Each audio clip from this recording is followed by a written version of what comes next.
परमेश्वर कौन है, कैसा है, वो कहाँ रहता है और वो कैसे प्राप्त होता है। ये जीव कहाँ से आया था, इसका उद्देश्य क्या है यहाँ जीने का, मृत्यु क्यों हो रही है, जन्म क्यों हो रहा है। हम आजीवन अपने परिवार के पोषण में अपना कोई मकान महल बनाने में कितनी लगन से लगे रहते हैं, उसके प्रति हमारा कितना अट्रैक्शन होता है, कितना लगाव होता है। और एक पल के अंदर मृत्यु होती है, हाहाकार मच जाता है। कितने ही प्रिय परिवार के सदस्य हों, तुरंत त्याग कर चला जाता है। ये कैसा जीवन है, हम इससे ऊब नहीं रहे, हम इससे थके नहीं हैं जन्म और मृत्यु से, क्योंकि हमें ज्ञान प्राप्त नहीं हुआ कि इस जन्म और मृत्यु के इस दीर्घ रोग का भी कोई विकल्प है, इससे छुटकारा हो सकता है। और जिन अज्ञानियों ने मोक्ष की परिभाषा बताई वो बिल्कुल यथार्थता के विपरीत थी। क्या कहते थे, कुछ तो ये कहते हैं कि जन्म मृत्यु तो बनी ही रहेगी, इसका कोई विकल्प नहीं है, ये तो यूनिवर्सल है, ये जो सच्चाई है यूनिवर्सल ट्रूथ है, उसको ये मानते हैं और इसमें कोई परिवर्तन नहीं हो सकता। कुछ एक मोक्ष की जो परिभाषा बहुत ही भिन्न और सुपीरियर बताते थे, वो क्या कहते थे कि आत्मा का ब्रह्म के अंदर लीन हो जाना, जिसे ब्रह्मलीन कहते थे, ये पूर्ण मोक्ष है। और कुछ एक ये कहते थे परमात्मा जो है, परमात्मा केवल प्रकाश है।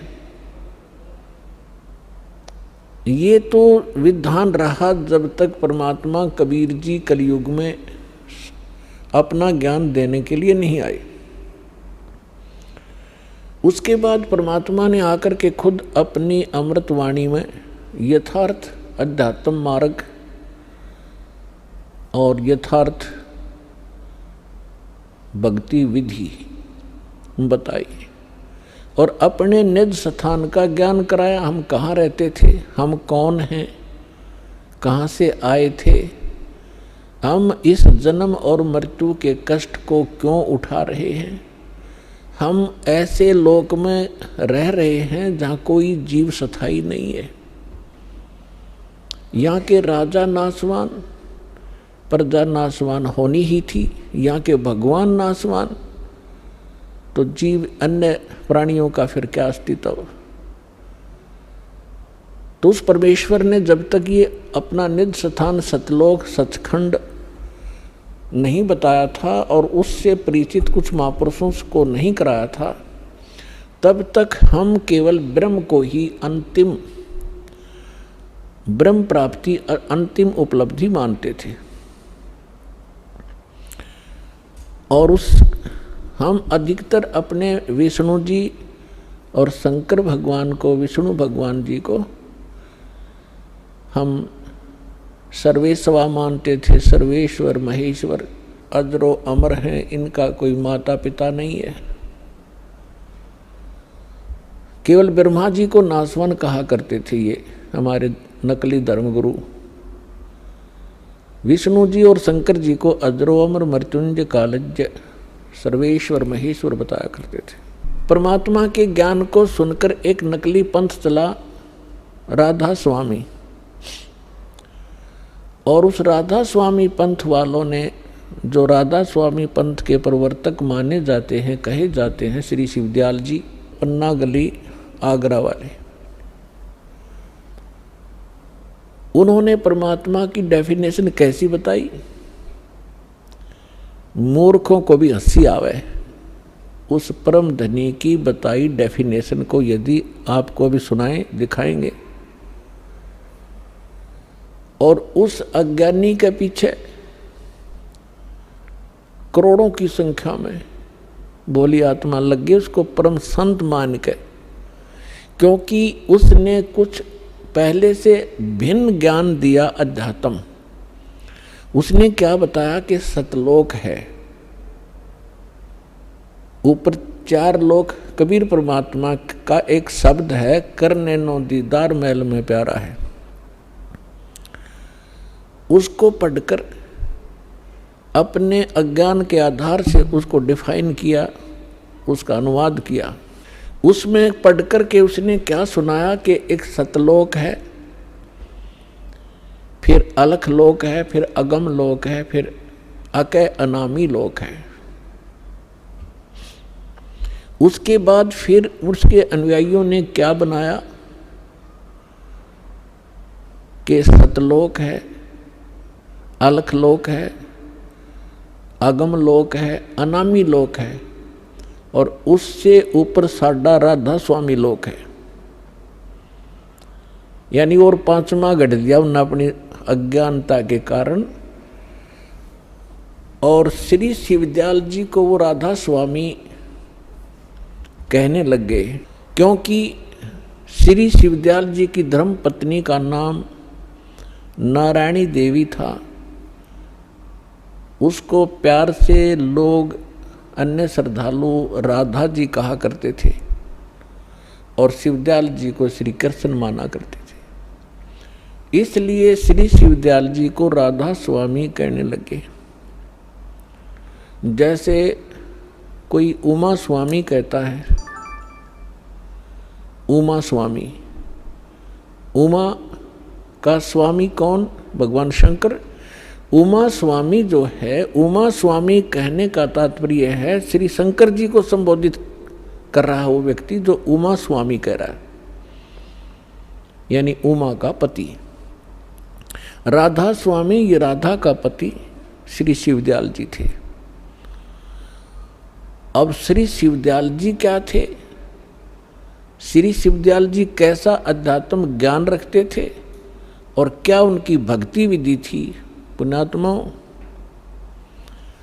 दास को रोना आता है कई बार कि ऐसे मूर्ख आदमी के पीछे और ऐसे एजुकेटेड व्यक्ति फंसे पड़े, क्योंकि उन्होंने उस राधा स्वामी को, शिवदयाल जी को परम धनी और पहुंचा हुआ मान लिया कि अध्यात्म मार्ग में ये बहुत ऊंचे पहुंच गए, और जिस कारण से उन्होंने कोई भी ऑब्जेक्शन नहीं किया। क्योंकि जैसे डॉक्टर होता है, अब डॉक्टर की पढ़ाई अलग है, इंजीनियरिंग की पढ़ाई अलग है। अब इंजीनियर चाहे चीफ इंजीनियर हो, वो रोगी हो जाता है और कहीं उसको बोर्ड मिलता है डॉक्टर, तो उसके पास चला जाता है और उसने अच्छी उपाधि लगा रखी हो, MBBS, MD, फलाना, सर्जन, तो फिर तो कहना ही क्या। अब वो चीफ इंजीनियर उसके डॉक्टर समझकर जाता है, उसको जो भी वो टैबलेट देता है वो खाता है, राहत मिले ना मिले उसके भाग की बात है। यदि वो डॉक्टर है तो राहत मिलेगी, डॉक्टर नहीं है तो उस चीफ इंजीनियर को ये कोई वो नहीं होगा कि ये डॉक्टर नहीं है, क्योंकि वो उसकी पढ़ाई और मेडिसिन के बारे में अननोन है, अनभिज्ञ है। ठीक इसी प्रकार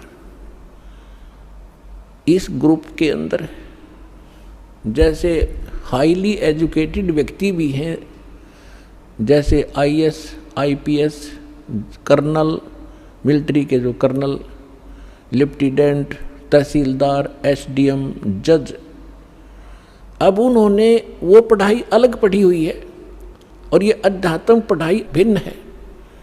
इन्होंने इसको राधा स्वामी के पंथ के प्रवर्तक को, श्री शिवदयाल जी को एक महापुरुष और पहुंचा हुआ संत मान कर समर्पण कर रखा है। इन्होंने जो ज्ञान दिया है वो सही होगा, क्योंकि ये इसी मार्ग के व्यक्ति हैं। अपने आत्माओं, डॉक्टर की एक्वेशन को, डॉक्टर की मेडिसिन को डॉक्टर ही बता सकता है ये उस रोग की है कि नहीं है। और दूसरी पहचान उसकी होती है कि जिस रोग की मेडिसिन होती है वो कहीं ना कहीं बुक के अंदर भी लिखी होती है। तो जैसे कोई एक व्यक्ति बताता है कि इस रोग की टेबलेट ये होती है, दूसरा बताता है कि नहीं ये होती है, तो उनका फैसला किया जाता है कि उसमें कौन सा साल्ट है और इस रोग में कौन सा साल्ट काम करता है। तो डॉक्टर ही उसकी पहचान बताते हैं, और फिर भी नहीं कोई तसल्ली होती है, सब यकीन होता है, तो उस बुक से मेल किया जाता है कि देखिएगा ये मेडिसिन है और इसके गुण धर्म है, तब फैसला होता है। तो ठीक इसी प्रकार ये दास भी एक आध्यात्मिक टीचर है, और जितने भी धर्मगुरु हैं ये सभी आध्यात्मिक टीचर वर्तमान के कहलाते हैं। कोई सतगुरु कहलाता है, कोई मंडलेश्वर बना हुआ है, कोई आचार्य, कोई शंकराचार्य, ये सभी आध्यात्मिक गुरु हैं। अब जो व्यक्ति अपने सिलेबस से परिचित नहीं है, सिलेबस यानी पाठ्यक्रम से, तो वो टीचर नहीं है। बेशक से वो भोले विद्यार्थी उसको अध्यापक और टीचर कहते रहे, यदि वो अपने सिलेबस से परिचित नहीं है तो वो टीचर नहीं है। तो जितने भी अपने धर्म गुरु हुए हैं, विशेषकर हिंदू धर्म से हम खूब परिचित हैं, और जितने भी आज तक ऋषि महर्षि हुए हैं, इंक्लूडिंग ब्रह्मा विष्णु महेश, जिनको हम भगवान मानकर पूजा किया करते थे, इनको भी अध्यात्म मार्ग नहीं है। केवल उन महापुरुषों को छोड़कर जिनको परमात्मा स्वयं आकर मिले थे, उनको अपने यथार्थ स्थान सचखंड सतलोक में लेकर गए थे और अपने से परिचित करवा के उनको वापस छोड़ा था। वो महापुरुष कौन कौन है? आदरणीय धर्मदास साहिब जी, आदरणीय मलुकदास साहिब जी, आदरणीय नानक देव साहिब जी जो सिख धर्म के प्रवर्तक माने जाते हैं, आदरणीय दादू साहिब जी,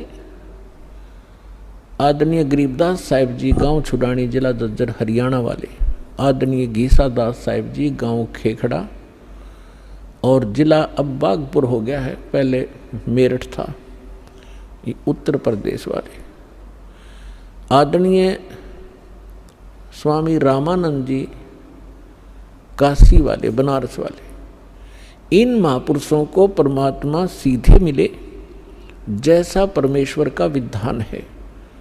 वेदों में प्रमाण है कि वो परमात्मा सचखंड में रहता है, ऊपर के लोक में, तेजों में लोक में रहता है।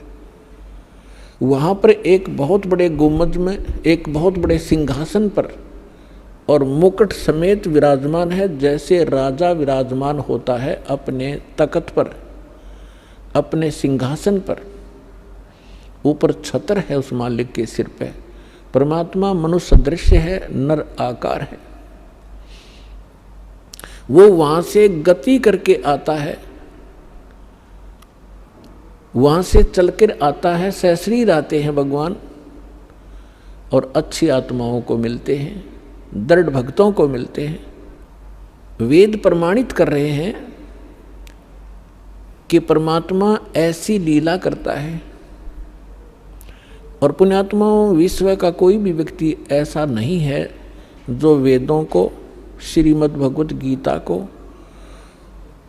ये कहे कि ये व्यर्थ है, इनका ज्ञान सही नहीं है। और विशेषकर हमारे हिंदू धर्म के अंदर तो ये सिरोधार्य हैं ही हैं। तो पुण्यात्माओं, प्रथम तो हमारे को ये पहचान होनी चाहिए कि हु इज गॉड, कौन है परमात्मा और कैसा है, कहाँ रहता है, परमात्मा की आवश्यकता क्यों है।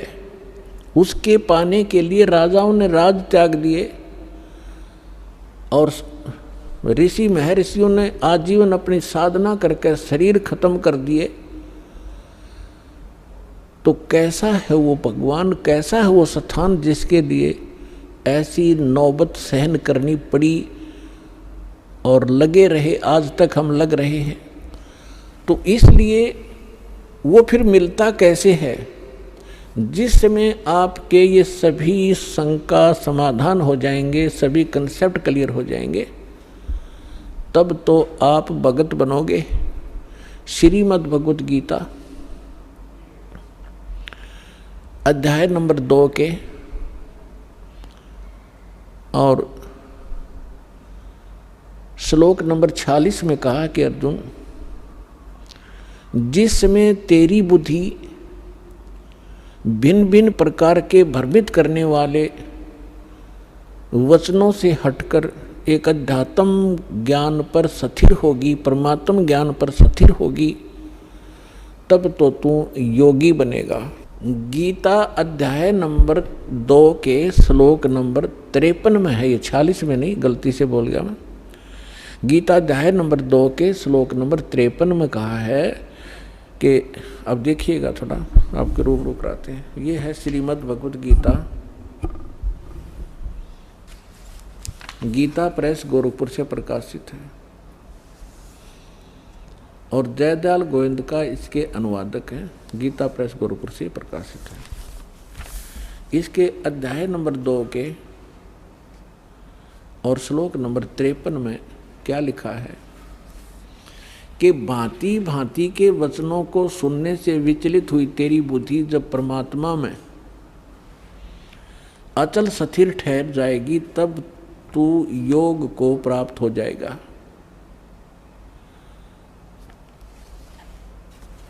अब गीता अध्याय नंबर 2 के श्लोक नंबर 46 में क्या कहा कि अर्जुन, जिस प्रकार बहुत बड़े जलाशय की प्राप्ति के उपरांत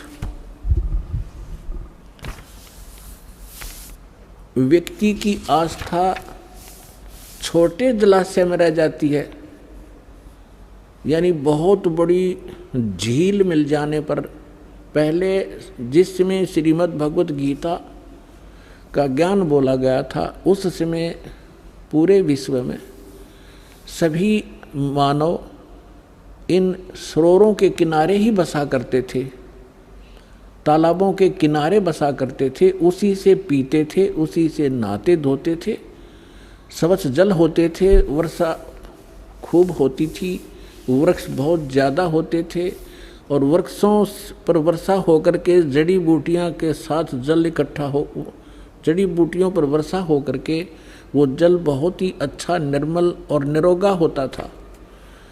वो एक तालाब, सरोवर या झील का रूप धारण कर लेता था और सभी उस पर आश्रित व्यक्ति जो भी जहाँ बसा है, यदि कोई छोटे जलाशय पर बसा है तो उसके लिए वो जलाशय उसका जीवन दाता है, उसके आश्रय वो जी रहा है।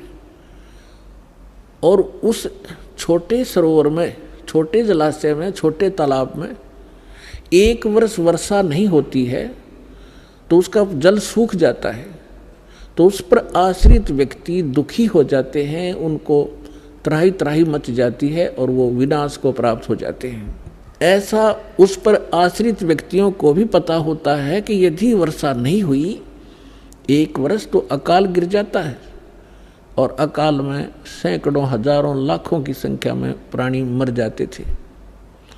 अब गीता अध्याय नंबर 2 का श्लोक नंबर 46 क्या कहना चाहता है, क्या बताना चाहते हैं कि उन व्यक्तियों को जो उस छोटे जलाशय पर आश्रित हैं और उनको कहीं आसपास पता लग जाए कि वहाँ बहुत बड़ी झील है, सरोवर है और जिसमें 10 वर्ष वर्षा ना हो तो भी जल उसका समाप्त नहीं होता, तो वो व्यक्ति तुरंत उस छोटे जलाशय को त्याग और सरोवर, उस झील के किनारे जाकर जाना पसंद करेंगे, तुरंत चले जाएंगे। अब ये क्या बताना चाहते हैं कि श्रीमद् भगवत गीता हमें एक निर्णायक ज्ञान दे रहे हैं, ये पवित्र सदग्रंथ ये बताना चाह रहे हैं इसके अंदर कि जैसे आप जिन भगवानों पर आश्रित हैं, श्री विष्णु जी, श्री शंकर भगवान जी या अन्य देवी देवता, कोई माता और मसानियों पर, अब जो माता और मसानियों पर है वो तो बहुत नमन सत्र की कहानी होगी। ये 3 देवता माने जाते हैं, श्री ब्रह्मा जी रजगुण, श्री विष्णु जी सतगुण, श्री शिव जी तमगुण। जो इन तक आश्रित हैं तो इनकी क्या स्थिति है, वो कितने सुखी हैं, कितने सुरक्षित हैं।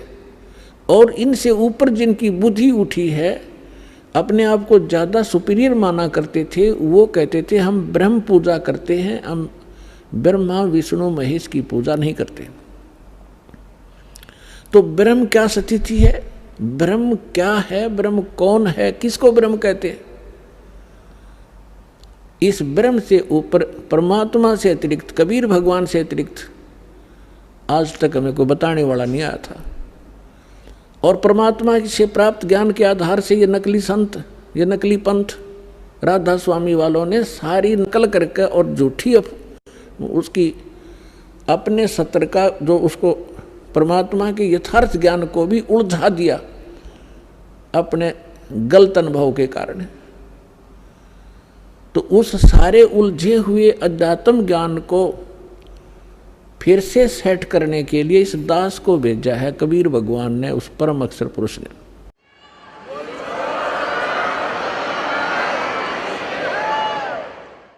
और उसके विषय में परमात्मा ने, कबीर साहब ने कहा कि 9 मन सूत उलझिया, ये ऋषि रहे जखमार, और सतगुरु ऐसा सुलझा दे, उलझे ना दूजी बार।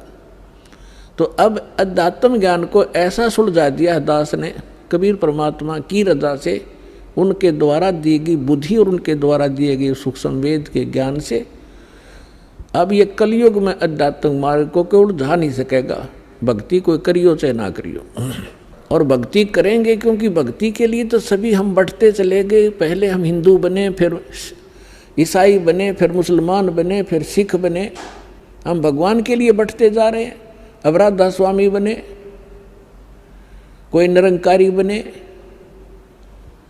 तो ये हम क्यों बने? क्योंकि परमात्मा के लिए डिवाइड हुए हम। अब फिर एक होंगे, जब ज्ञान एक हो जाएगा, भगवान एक सामने आ जाएगा, हम फिर से एक होंगे।